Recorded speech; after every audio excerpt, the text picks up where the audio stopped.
Olá, seja bem-vindo ao canal Teologia e História. Meu nome é André de Jesus e hoje nós vamos abordar um assunto relacionado à apologética.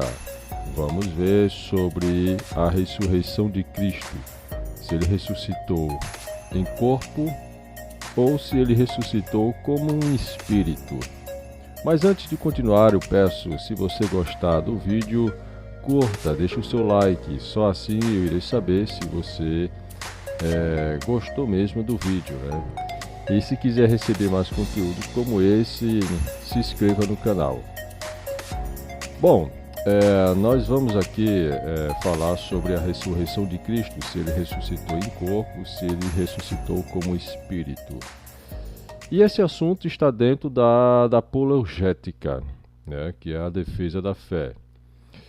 O texto que será trabalhado é 1 de Pedro, capítulo 3, versículo 18. Esse versículo é usado por algumas correntes para dizer que Jesus ressuscitou como um espírito. Ou seja, alguns entendem que Deus escondeu o corpo de Jesus, o Pai, né, o Deus, ressuscitou Jesus como um espírito.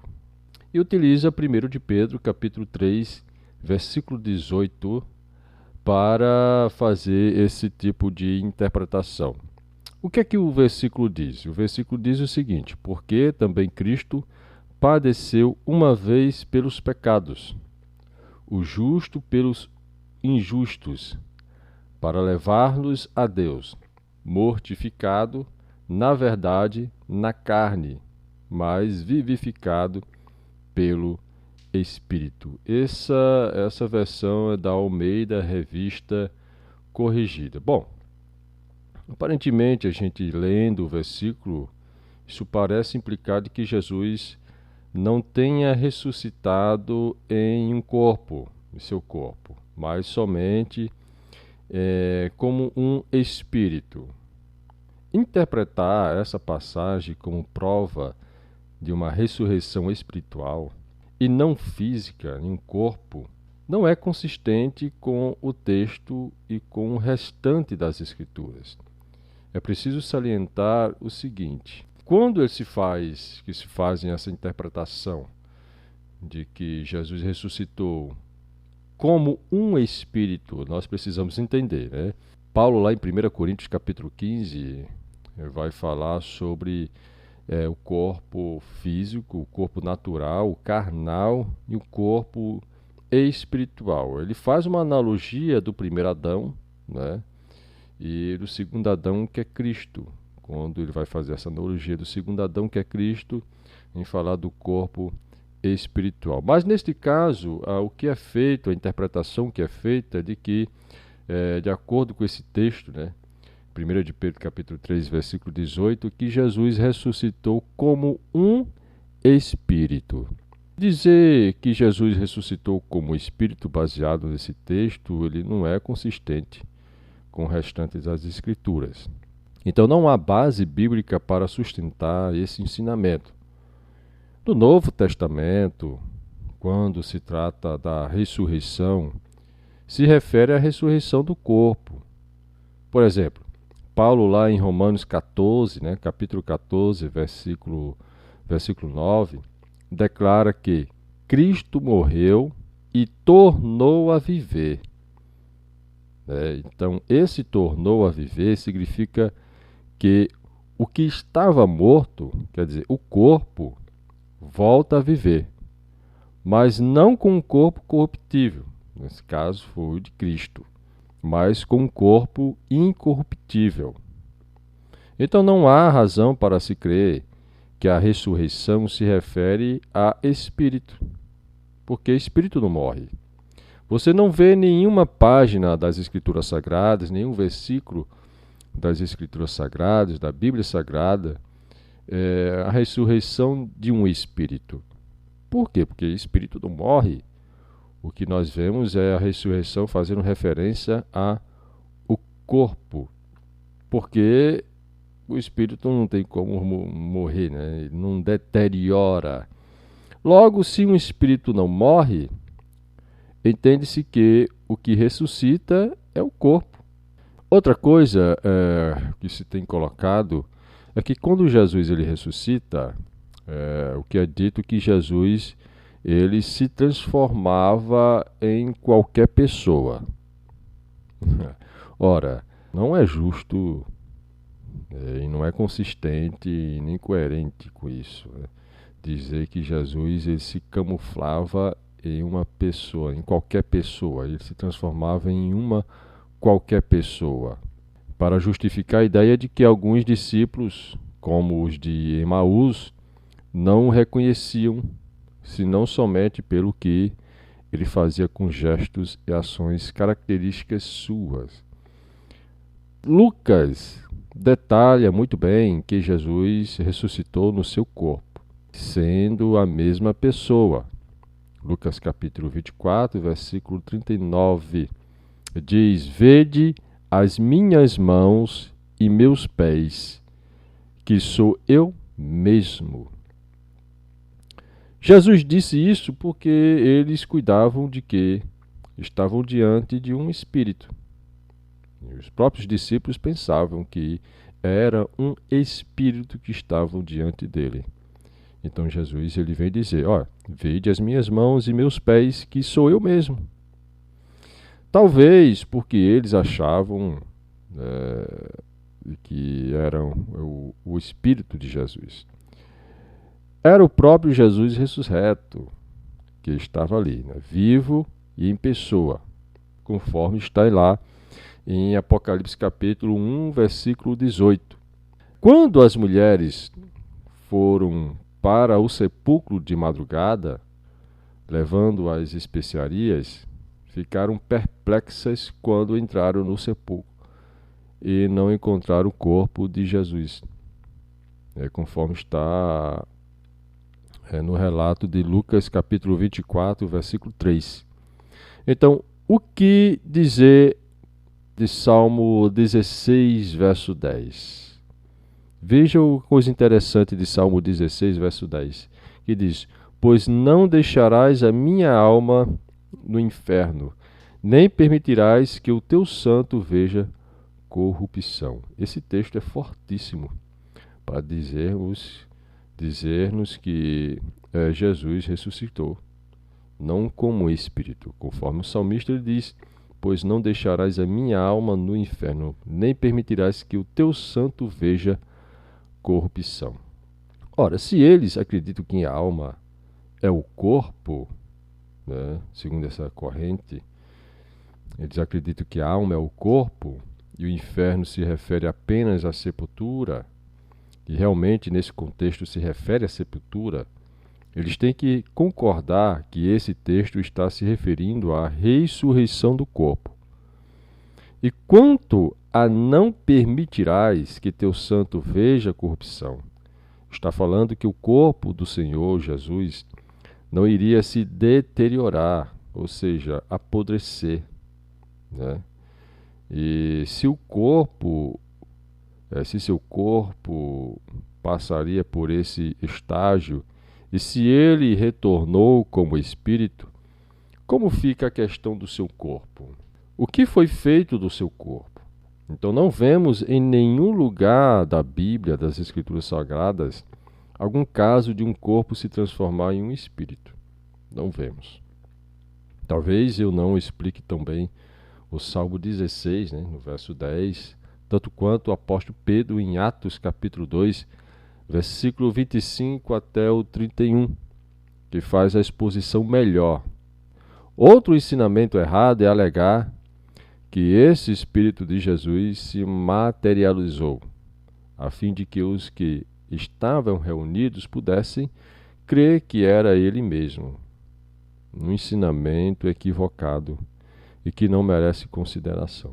Essa declaração de Cristo, quando ele diz: um espírito não tem carne nem osso, como eu tenho, não significa que o espírito não tem forma e nem corpo, mas apenas que seu corpo não é material, como a de um homem.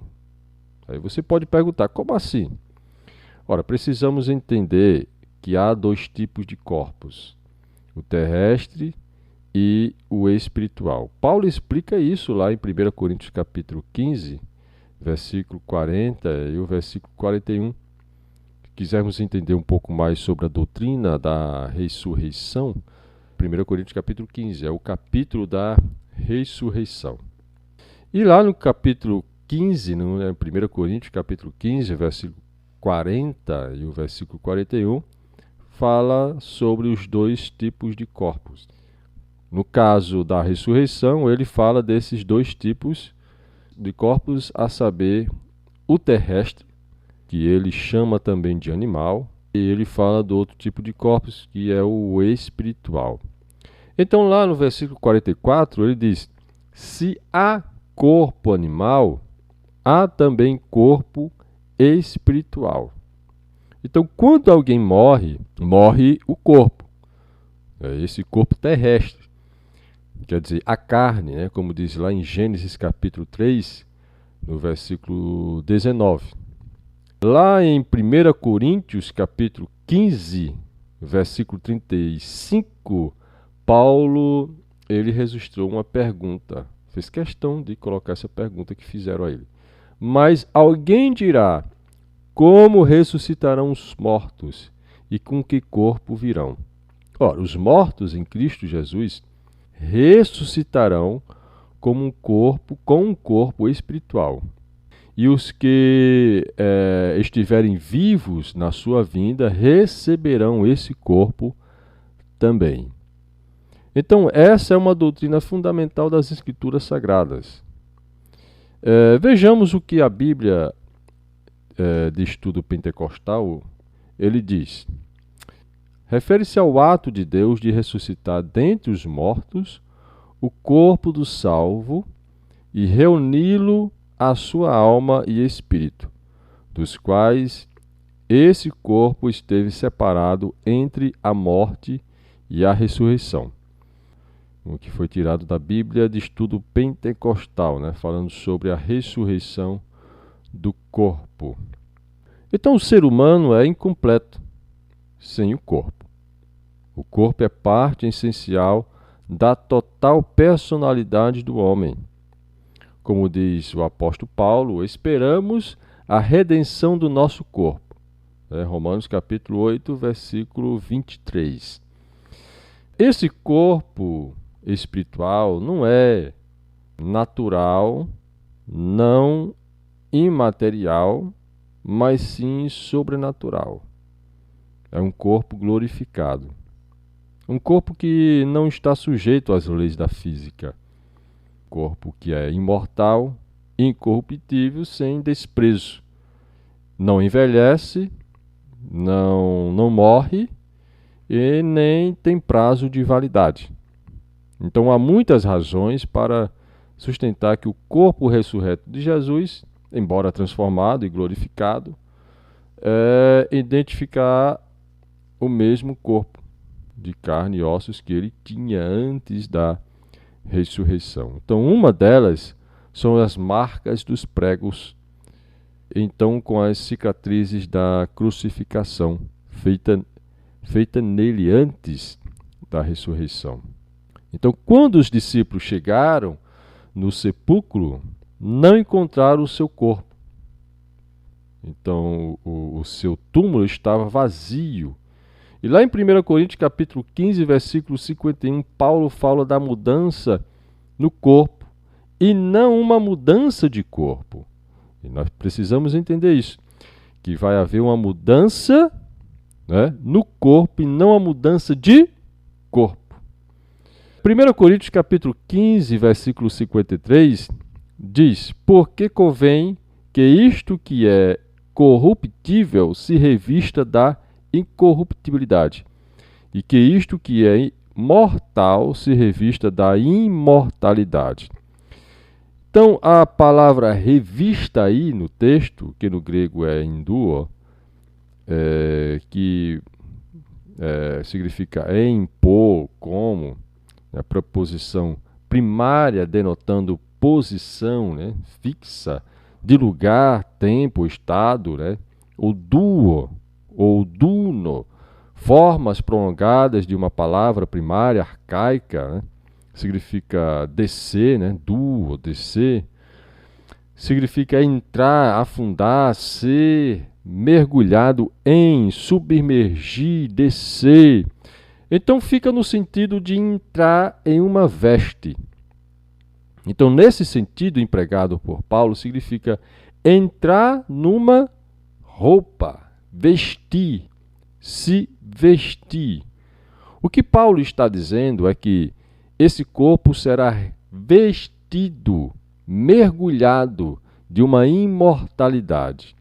Ele não está dizendo que não vamos ter um corpo, mas que teremos um corpo imortal, a saber, um corpo espiritual. Então precisamos entender que o corpo espiritual não significa ser um espírito. Nós não vamos nos transformar em um espírito, nós não seremos transformados em um espírito. O espírito não tem corpo. Há uma certa divergência no meio teológico sobre essa questão. Alguns entendem que tem, né, corpo, outros entendem que não tem. Mas o que será ressuscitado senão o que morreu? Se um espírito não morre, qual é a lógica de um espírito ressuscitar, voltar à vida? Logo que não é algo que seja material. O que torna a viver é a parte material que se deteriorou por consequência do pecado. Então essa matéria foi tomada do pó, né, do pó da terra, e por consequência da natureza pecaminosa volta ao pó, a saber, a morte física, né?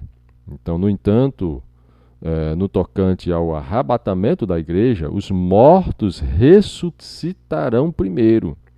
Ou seja, a parte material, o corpo físico, porém, esse corpo será revestido de imortalidade para que não possa mais morrer. Por se tratar de um corpo espiritual, porque será imortal, né? E não sofrerá mais as leis da física, portanto, um corpo superior do que era antes, e não está à mercê de desastre e não adoece.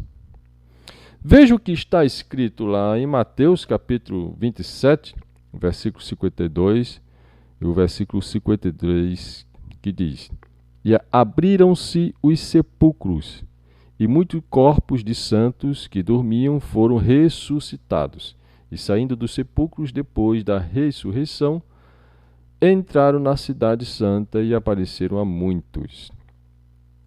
Agora, olha que coisa interessante. Se eles tivessem sido ressuscitados como espírito, o que não tem lógica, porque espírito não morre e não ressuscita, porque os sepulcros tiveram que ser abertos para que eles saíssem, já que poderiam atravessar, né? Poderiam sair do sepulcro atravessando, já que eles ressuscitaram como um espírito. Foram abertos para que eles saíssem, é claro, porque a ressurreição se refere ao corpo. O versículo em apreço fala de corpos de santos e não espíritos de santos. No meio teológico há uma certa divergência acerca desse versículo, independentemente que seja uma visão profética, alguns entendem como se foi algo literal, alguns entendem que seja uma alegoria, independentemente da interpretação que foi colocado aqui, que foram vistos corpos de santos e não espíritos de santos. Então, portanto, de acordo com a palavra de Deus, conclui-se de uma forma tão clara e óbvia que não há base bíblica que fundamente tal ensinamento que Jesus ressuscitou como um espírito. Que Deus em Cristo abençoe. Eu espero ter ajudado a cada um de vocês. Até a próxima. Um abraço.